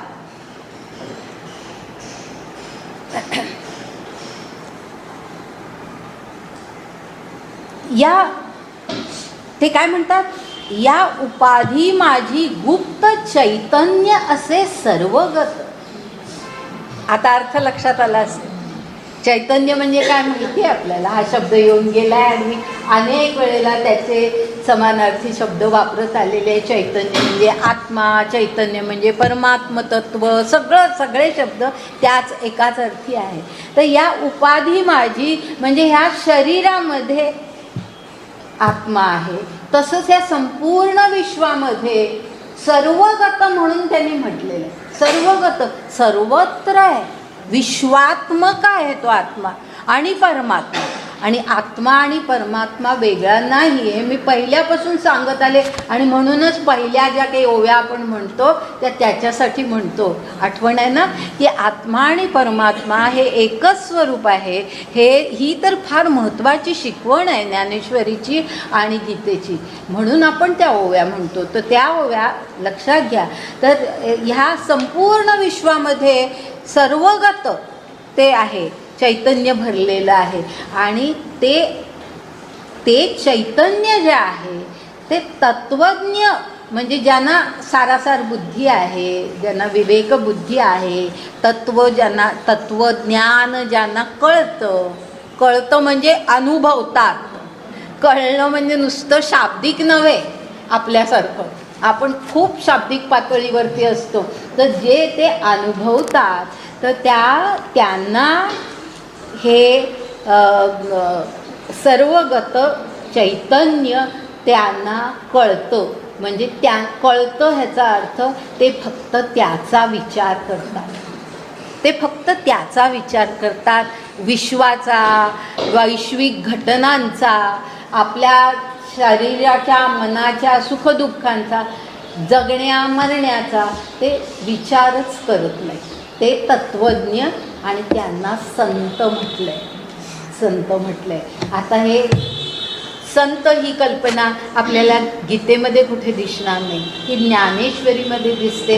ज्ञानेश्वरांचा काळ आणि गीतेचा काळ, मी अगदी सुरुवातीला तुम्हाला सांगितलं की प्रत्येक ग्रंथामध्ये त्या काळानुसार काही कल्पना, काही शब्द आलेले असतात. तर या ठिकाणी संत हा जो शब्द आलेला आहे हा ज्ञानेश्वरांच्या काळातला शब्द आहे आणि त्या संत हा शब्द तत्त्वज्ञ ह्या अर्थीच वापरलेला आहे. ज्यांना विवेकी, ज्ञानी म्हणजे संत असं म्हणतात, हा अर्थ आहे. तर ते संत जे असतात, जे तत्त्वज्ञ असतात, ते फक्त चैतन्याचा स्वीकार करतात. म्हणजे काय, फक्त ते त्याचा विचार करतात, शरीराचा आणि बाकी कशाचा ते विचार करत नाही. आता पुढे हे समजावं, कारण ज्ञानेश्वर हे श्रोत्यांना ज्ञानेश्वरी सांगत होते ना, त्यामुळे समोरच्या श्रोत्यांना ते आणखी स्पष्ट व्हावं म्हणून ते उदाहरणं देतात अनेक प्रकारची. तसं त्यांनी उदाहरणं दिली आहेत. आता जर पुढे काय म्हटलं त्यांनी, पुढचं एकच उदाहरण मी घेते 27व्या ओळीमध्ये आलेलं. सलिली पय जैसे एक होऊनी मिनले असे, परी निवडूनी राजहंसे वेगळे कीजे. अर्थ कळला ना सगळ्यांना? सलील म्हणजे पाणी आणि पय म्हणजे दूध, नीर क्षीर विवेक हा फक्त राजहंसाला असतो. तर ते हे संत, हे तत्त्वज्ञ त्या राजहंसासारखे असतात. त्यांना ह्याच्यातला भेद कळतो आणि बरोबर पाहिजे सार ते निवडतात आणि असार टाकून देतात, प्रपंच टाकून देतात आणि परमार्थाकडे तर ते वळतात. तर असं ते त्याच्यापुढे तशाच प्रकारची उदाहरणं आहेत म्हणून मी ते सांगत नाही, की साधी आहेत. की सोनं जे असतं ते अग्नीमध्ये टाकलं की त्याच्यातलं अशुद्ध सोनं बाहेर पडतं, शुद्ध बाहेर निघतं. दही घुसळलं की लोणी बाहेर निघतं. नंतर दाणा जो असतो म्हणजे कणीस जे असतं, त्या कणिसामध्ये भुसकट पण असतं आणि दाणा पण असतो. पण तो जर आपण हे पाखडला तर ते हे कोंडा बाहेर निघून जातो आणि दाणेला. अशा प्रकारची उदाहरणं आहेत. म्हणजे सगळ्यामध्ये आपल्याला भेद कसा करायला पाहिजे हे त्यांनी सांगितलं आहे. आणि ते सांगून मग आता पुढे आपण 131व्या ओवीकडे जातो आणि ती ओवी अशी आहे, तैसे. म्हणजे ही तैसे ह्याचा अर्थ ही सगळी जी उदाहरणं आहेत त्याप्रमाणे, म्हणजे राजहंसाप्रमाणे किंवा ह्या बाकीच्या सगळ्या उदाहरणात जे सांगितलं आहे सार असार वेगळं करणं. तैसे विचारिता निरसले ते प्रपंचू सहजे सांडवले, मग तत्वता तत्व उरले ज्ञानियांसी. अर्थ सोपा आहे पा, लक्ष द्या, शब्दाकडे लक्ष द्या. आणि म्हणून मी ओवी वाचताना अशीच वाचते की शब्दांचा अर्थ तिथल्या तिथेच कळेल. की विचारिता ह्याचा अर्थ मात्र सांगते की विचारिता म्हणजे विचार केल्यावर, विचार करून निरसले म्हणजे दोन वेगळं केलं, त्यांना वेगळं करता येतं. जे तत्त्वज्ञ विवेकी असतात त्यांना वेगळं करता येतं. विचारिता निरसले, त्यांनी विचार केलेला असतो आणि त्यामुळे सार असारामध्ये ते भेद करतात. आणि म्हणून काय घडतं, ते प्रपंचू सहजे सांडवले. सहजपणे, त्यांना काही मोठा आपल्यासारखा फार प्रयास करावा लागत नाही की आपल्याला जे हे खाऊ का नको, मोह होतो खावासा, असं त्यांना होत नाही. हे कुठलेच मोह त्यांना होत नाही शारीरिक भावनिक सुखांचे. तर असं ते अशा प्रकारचे असतात की जे प्रपंचू सहजे सांडवले, प्रापंचिक सुख सहज सोडून देतात आणि मग तत्व उरले. तत्व उरले ह्याचा अर्थ, तत्व म्हणजे परमात्मतत्व, आत्मतत्व, चैतन्य. आणि तत्वता म्हणजे शुद्ध. मग काय राहिलं, फक्त आपण म्हणतो ना, हे गेलं सगळं, म्हणजे पाणी सगळं बाजूला काढलं की फक्त दूधच राहिलं. तर फक्त शब्द आपण जसा वापरतो तसा तो तत्वता शब्द आहे, फक्त. मग काय राहिलं तर फक्त तत्व उरले ज्ञानियांसी. म्हणजे जे ज्ञानी असतात त्यांना ते फक्त तत्वाचा, परमात्मतत्वाचा, आत्मतत्वाचा विचार करतात. म्हणून अनित्याचा ठाई तया आस्तिक्य बुद्धी नाही, निष्कर्ष दोहीही देखिला असे. म्हणजे म्हणून म्हणजे आता जे त्यांनी सांगितलं की त्यांना विचार करतात ते, म्हणून त्यांना तो भेद करता येतो. म्हणून अनित्याच्या ठाई, म्हणजे जे अनित्य आहे, आता अनित्य काय आहे?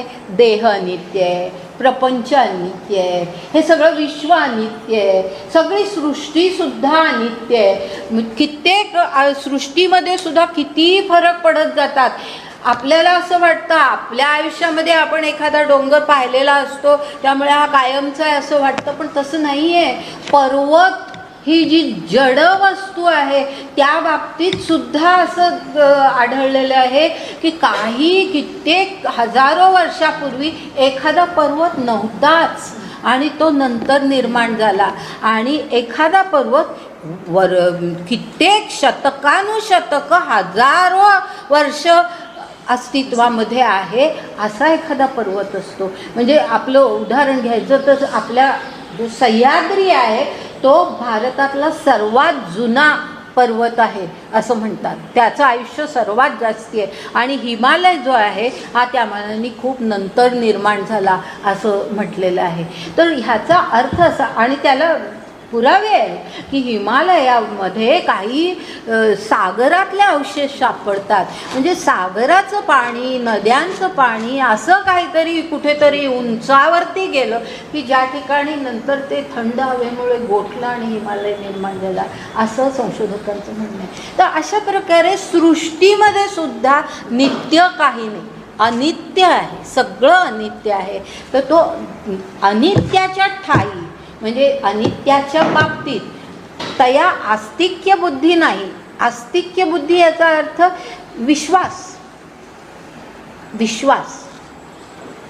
की हे खरं आहे असं मान, विश्वास हे खरं आहे असं मान,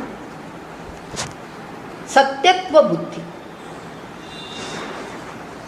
की आस्तिक आणि नास्तिक असा आपण भेद करतो की नाही. आस्तिक कोणाला म्हणतात की ज्याला देव, ईश्वर, सत्य आहे असं वाटतं तो आस्तिक म्हणतो. ज्याला नाही असं वाटतं त्याला आपण नास्तिक म्हणतो. तर त्याचाच अर्थ की ईश्वरावरती विश्वास असणं, श्रद्धा असणं, त्याला सत्य मानणं म्हणजे आस्तिकता. तर या ठिकाणी म्हणून आस्तिक्य बुद्धी हा जो शब्द वापरला आहे त्याचा अर्थ तो आहे की विश्वास किंवा त्याला सत्य मानणं. हे कशाला सत्य मानणं? अनित्याला. अनित्याच्या ठाई आस्तिक्य बुद्धी नाही. लक्षात आलं? म्हणजे अनित्य जे आहे ते सत्य नव्हे, अनित्य आहे. म्हणजे आपलं जे शरीर आहे, हे जे सगळं विश्व आपल्याला दिसतं, ही जी सगळी सृष्टी, हा जो सगळा प्रपंच आपल्याला कळतो, हे सत्य नव्हे. तर आस्तिक्य बुद्धी नाही, निष्कर्ष दोहीही देखिला असे. ह्याचा अर्थ असा की त्यांनी दोन्ही गोष्टी म्हणजे नित्य काय आहे, अनित्य काय आहे, या सगळ्याचा विचार करून निष्कर्ष काढलेला आहे. दोहीही देखिला असे ह्याचा अर्थ असा की दोन्हीचा विचार करून सत्य काय, असत्य काय, नित्य काय, अनित्य काय, या सगळ्याचा त्यांनी नीट विचार केला आहे, आणि म्हणून त्यांना अनित्याच्या ठाई आस्तिक्य बुद्धी नाही.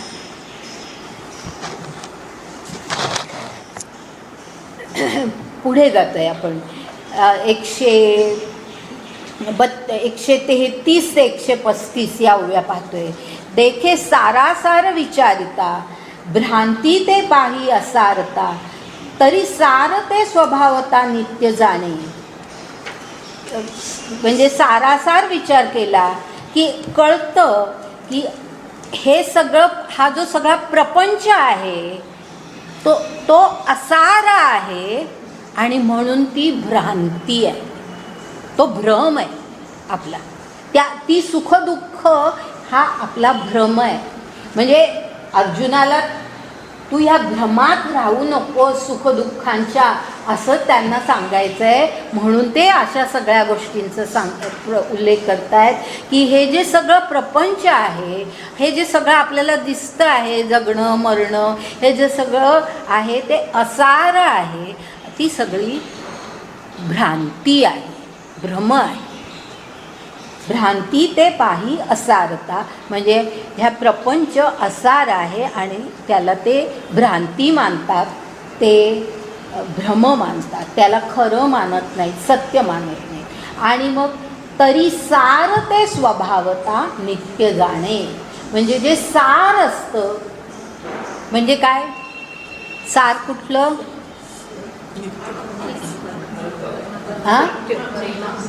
आत्मा, आत्मा परमात्मा हे जे आहे, जे नित्य आहे, ज्यांना कधी मृत्यू नाही, ज्यांना कधी अनादी काळापासून अस्तित्वात आहेत, हे सगळं येऊन गेलं आहे आधी, बरोबर आहे.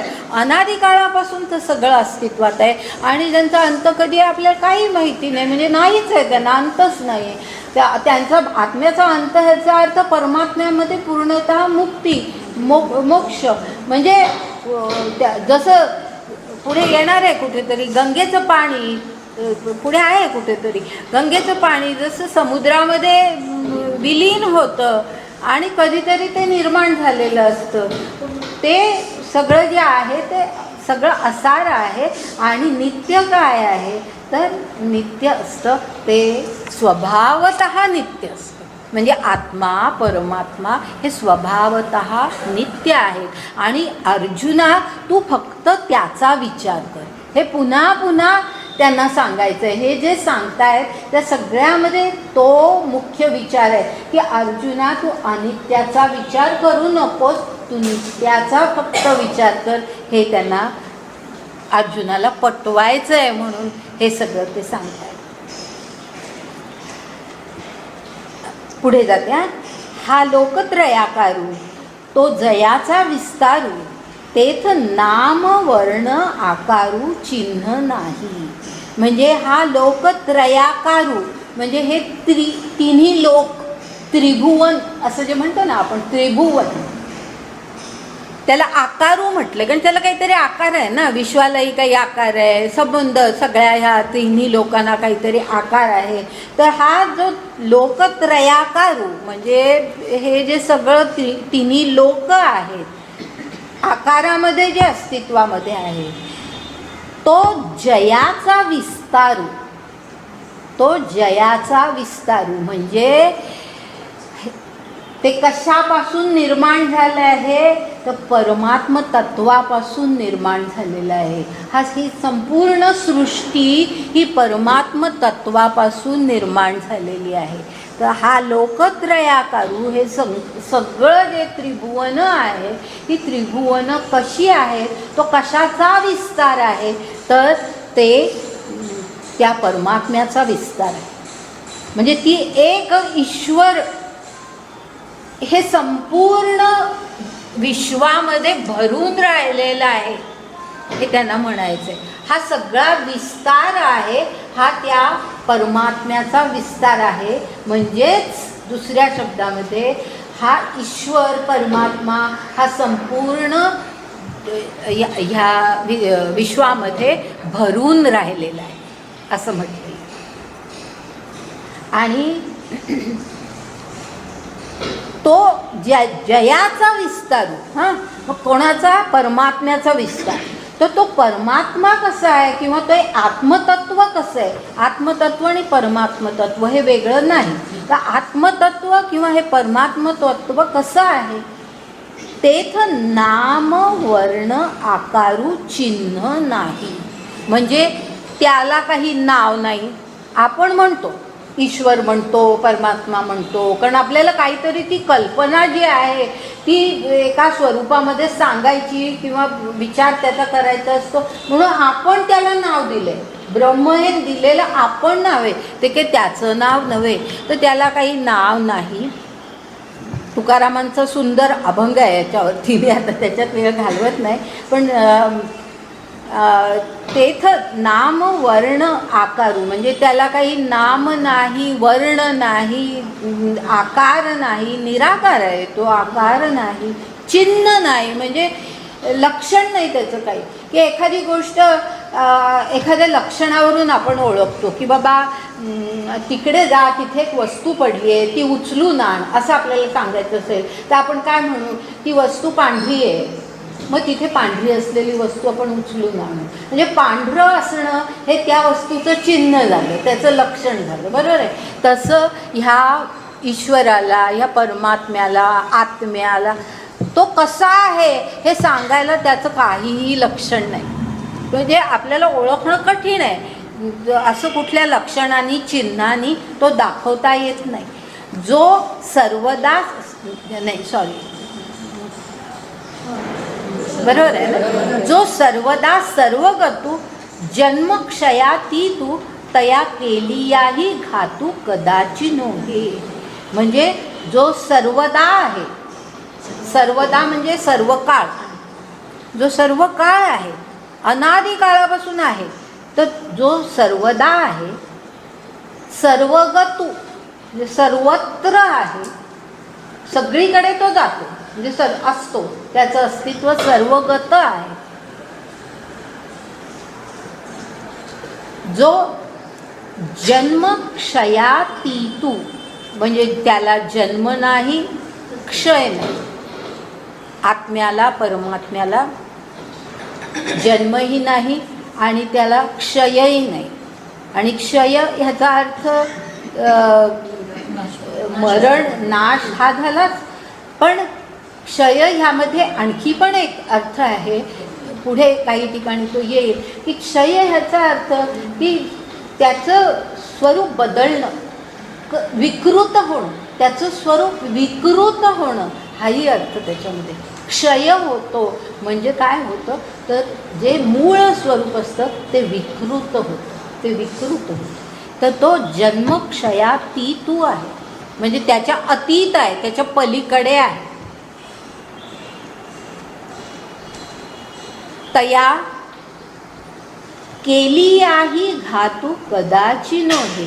म्हणजे त्याला कितीही घात तुम्ही करण्याचा प्रयत्न केला, आत्म्याला, परमात्म्याला, हे मुद्दाम अर्जुनाला का सांगतायत की भीष्म द्रोणांना मी कसं मारू, असं त्याच्या मनामध्ये जो भाव आहे तो नष्ट करण्यासाठी ते सांगतायत की तू जे मारणार आहेस ते त्यांचं शरीर मारणार आहेस, त्यांचा आत्मा नष्ट होणार नाही. म्हणून इथे म्हटलेलं आहे केलियाही घातू कदाचि नोहे. त्या कधीही आत्म्याचा घात होऊ शकत नाही, आत्मा कधी नष्ट होऊ शकत नाही.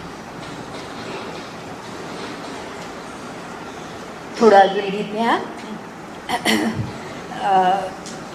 आणि शरीर जात आघवे हे नाशवंत स्वभावे, म्हणून तुवा झुंजावे पंडुकुमारा.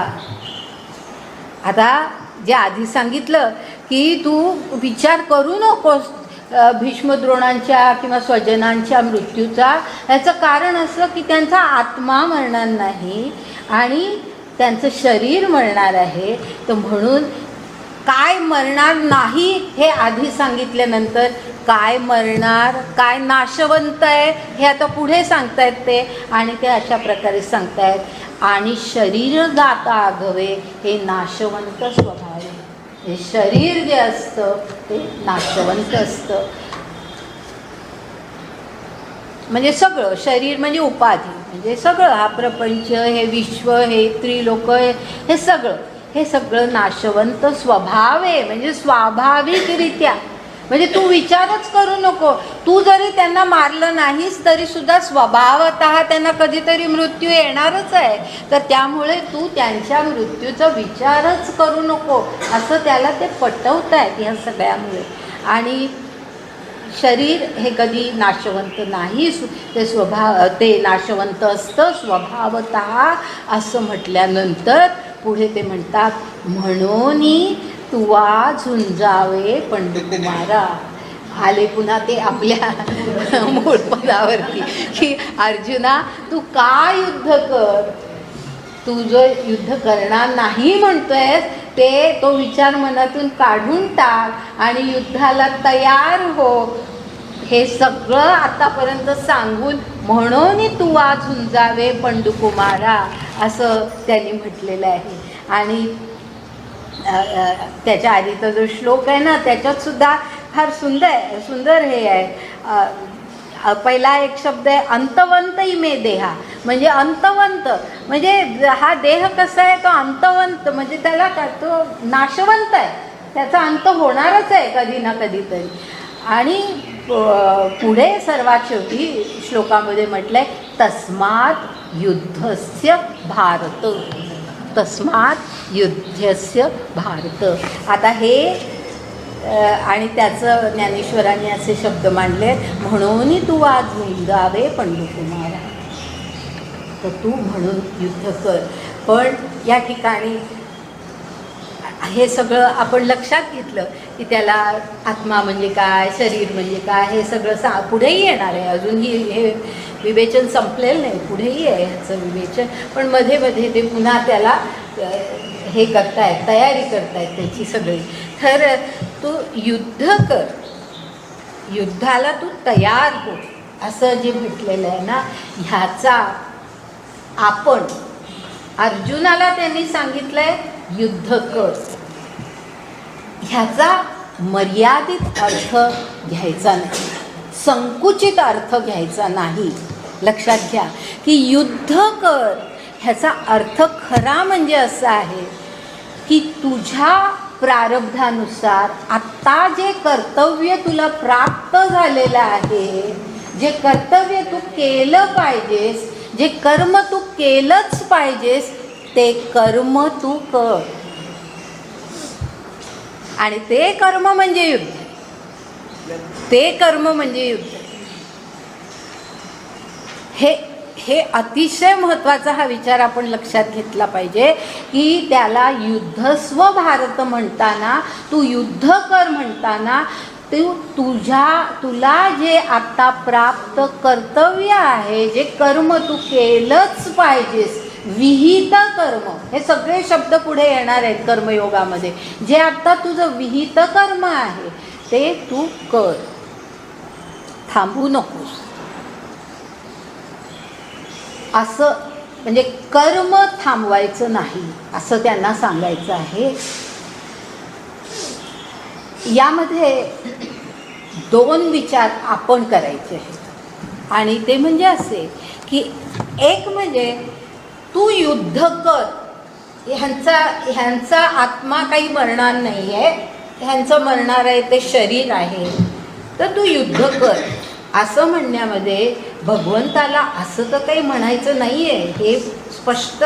आणि मी हे अगदी पहिल्या दिवसापासून सांगत आली आहे, जे पहिल्यापासून होते त्यांच्या लक्षात असेल की अर्जुनाला युद्धासाठी ते तयार करतायत, तू युद्ध कर म्हणतायत. आणि याही ठिकाणी पुन्हा त्याला तेच म्हटलेलं आहे. याचा अर्थ असा कोणी घेऊ नये की अर्जुना अरे त्यांची शरीरं मरणार आहे, आत्मे काही मरणार नाहीत, ते नाशवंत नाही आहेत, तर तुझा कत्तली करत राहा, असा अर्थ त्याच्यामध्ये नाही आहे. म्हणजे तू निर्दयपणे कत्तल करत राहा असा त्याचा अर्थ नाही आहे. कारण कर्म ही जी कल्पना आहे ना, ती कल्पना पुढे कर्मयोगामध्ये फार आणखीन चांगली स्पष्ट होईल. आणि कर्म यामध्ये विहित कर्म असतं, आपलं कर्तव्य असतं आणि त्यामध्ये ते विहित कर्म करताना त्या कर्माची फळं काय आहेत किंवा त्या कर्माचे परिणाम काय होणार आहेत ह्याचा विचार करायचा नसतो. ते आपल्याला प्राप्त कर्तव्य असतं आणि ते आपण करायचंच असतं. आणि म्हणून तू केवळ निर्दयपणे कत्तली कर असा विचार ह्याच्यामध्ये नाही आहे. कारण मी अगदी पहिल्यापासून सांगत आले की गीतेवरती किंवा ज्ञानेश्वरीवरती अशी टीका केली जाते की काय भगवंत आहे यांचा की जो सांगतोय की युद्ध कर, लढाई कर. हे काही भगवंतानी सांगणं, असं सांगणं बरोबर आहे का? हा कसला यांचा देव? अशा प्रकारे गीतेवरती टीका केली जाते आणि म्हणून आपल्याला हा विचार पूर्णपणे मनामध्ये असला पाहिजे की कुठेही भगवंताच्या मनामध्ये हा भाव नाही आहे की तू निर्दयपणे कत्तली कर. कारण कर्म करताना, युद्धाचं सुद्धा कर्म करताना, लढत असताना सुद्धा, वध करताना सुद्धा मनामध्ये क्रोध किंवा तिरस्कार बाळगायचा नाही, की तिरस्काराने ते कृत्य करायचं नाही. कृष्णाने सुद्धा कित्येकांचे वध केलेले आहेत, पण त्यामध्ये कुठेही वैर भावना नव्हती. मी कृष्णाबद्दल ज्या वेळेला बोलले त्यावेळेला हे विचार मी स्पष्ट केले होते की त्यामध्ये कुठेही वैर भावना नव्हती, त्यामध्ये कुठेही क्रोध, तिरस्कार, हेट्रेड ज्याला म्हणतो, त्यातून ते निर्माण झालेलं ते युद्ध नव्हतं किंवा त्यांनी ते वध केलेले नाही. आणि तसंच याही ठिकाणी तू निर्दयपणे कत्तली करत राहा असं त्यांना म्हणायचं नाही आहे, हे आपण लक्षात घेतलं पाहिजे. आणि त्याचबरोबर आपल्या दृष्टीने हा एक विचार जरा विस्तारित आपण करायचा आहे की जे केवळ मर्यादित त्याचा अर्थ घ्यायचा नाही, की ह्याला अर्जुनाला भगवंतानी जे सांगितलं की ते युद्ध तू कर, म्हणजे तुझं कर्म तू कर, थांबू नकोस असं त्यांना म्हणायचं आहे. तू मागे होऊ नकोस, तू थांबू नकोस, तुझं कर्म तू कर. हे आपल्याही दृष्टीने अतिशय महत्त्वाचं आहे, हे आपण लक्षात घ्यायचं. की जे आत्तापर्यंत आलेलं आहे की आपल्याला काही वेळेला आपण निर्णय जे घेतो हे करावं की नाही, हे ह्याच्याबद्दलचे निर्णय, आपलं कर्तव्य काय अकर्तव्य काय याबद्दलचे निर्णय ज्या वेळेला आपण घेतो त्यावेळेला कित्येक वेळेला आपण अगदी वरवरचा म्हणजे इंद्रिया अधीन होऊन आपण काहीतरी विचार करतो आणि आपण निर्णय घेतो, पण तसा निर्णय घ्यायचा नाही. आणि जे कर्म आपण विचाराने करायला लागतो, एकदा आपण ठरवलंय, एकदा आपण निश्चय केलाय की आपल्याला करायचं आहे, एकदा आपण ठरवलंय ज्ञानेश्वरीच्या वर्गाला यायचं आहे, एक कुठलाही निर्णय असो तो एकदा आपण ठरवला आपण करायचं आहे, तर त्यावेळेला मग आपण तो दृढ निश्चय मनामध्ये ठेवायचा. आणि अगदी काहीतरी अपरिहार्य कारण असेल तर गोष्ट वेगळी, पण अन्यथा आपण त्या मार्गातून कधी म्हणजे आपला प्रयत्न हा प्रयत्न असतो ना. आपल्याला ज्ञानेश्वरी समजावून घ्यायची, आपल्याला गीता समजावून घ्यायची, आपल्याला आध्यात्मिक विचार समजावून घ्यायचे, तर हे समजावून घेताना आपण कुठे मागे पडायचं नाही. आपण कुठेतरी कुठल्याही कारणाने हे कर्म सोडून द्यायचं नाही आणि आपण प्रयत्न करत राहायचं. बायबलमध्ये एक सुंदर वाक्य आहे, ठोठवा म्हणजे उघडेल असं म्हटलंय. ठोठवा म्हणजे दार ठोठवा, knock the door, it will open. It will open म्हणजे काय की तुम्ही प्रयत्न करत राहा, तुम्हाला प्रयत्नाने. आणि म्हणून तर आपल्या सगळ्या संतांनी प्रयत्न, अभ्यास, सायास या सगळ्यावरती जो भर दिला आहे. आपल्याला काही सहजपणे कुठलीही आध्यात्मिक बुद्धी आपल्यामध्ये निर्माण होऊ शकत नाही. ती बुद्धी निर्माण व्हायला, विवेकबुद्धी निर्माण व्हायला आपल्याला खूप प्रयत्न करावा लागतो. आणि तो प्रयत्न, सायास यामध्ये कधी खंड पडायला द्यायचा नाही. आणि तो भाव इथे आहे. म्हणजे अर्जुनाला त्यांनी कर्म कर असं जे सांगितलं आहे ते आपल्याला सुद्धा आहे की आपण कर्म करायचा एकदा निश्चय केला की मग त्याच्यामध्ये कुठल्या तरी कारणाने आपण थांबायचं नाही. आपण प्रयत्न करत राहायचा, जे होईल ते होईल. फळाचा विचार करायचा नाही. कर्मयोगामध्ये आपण ते शिकणार की फळाचा विचार करायचा नाही. आता पहा, टिळकांनी स्वराज्यासाठी प्रयत्न किती केला म्हणजे खरोखर तोड नाही. स्वराज्य कधी मिळालं? 1947 साली, ज्या वेळेला टिळक जिवंत नव्हते, पण प्रयत्न सोडला नाही. आणि असे कित्येक हुतात्मे स्वातंत्र्यासाठी होऊन गेले की ज्यांनी आपला प्रयत्न सोडला नाही. तर काही प्रयत्न म्हणजे स्वराज्य आत्ता मिळणार आणि मी मुख्यमंत्री होणार असा भाव कुठेही नव्हता कोणाच्याही मनामध्ये. त्यांनी प्रयत्न सोडला नाही आणि तो विचार, आणि म्हणूनच टिळकांनी गीता रहस्य लिहिलं. गीता रहस्य लिहिण्यामागची ही त्यांची भूमिका होती की तो काळ आपल्या देशामध्ये असा होता की माणसानं समजतच नव्हतं की आता आपण काय करायचं. ब्रिटिशांच्याच आधिपत्याखाली आपली सगळी कुचंबडा होते आणि ब्रिटिशच कशाला, मुस्लिम काळापासून आपल्या समाज म्हणजे जवळजवळ कित्येक शतकं गेली आहेत. 1100 वर्षांचा काळ गेला की ज्या काळामध्ये आपण पारेतंत्रातच होतो आणि कोणीतरी काहीही आपल्याला कसंही वागवावं अशी परिस्थिती निर्माण झाली होती. त्यासाठी ह्या सर्वांनी प्रयत्न केला आणि त्यानंतर स्वराज्य निर्माण झालं. तर हे ते जे सांगितलं आहे या ठिकाणी की तू युद्धस्व भारत, तू युद्ध कर असं सांगताना भगवंतांच्या मनामध्ये हा भाव आहे. हे आपण विसरायचं आज इथे.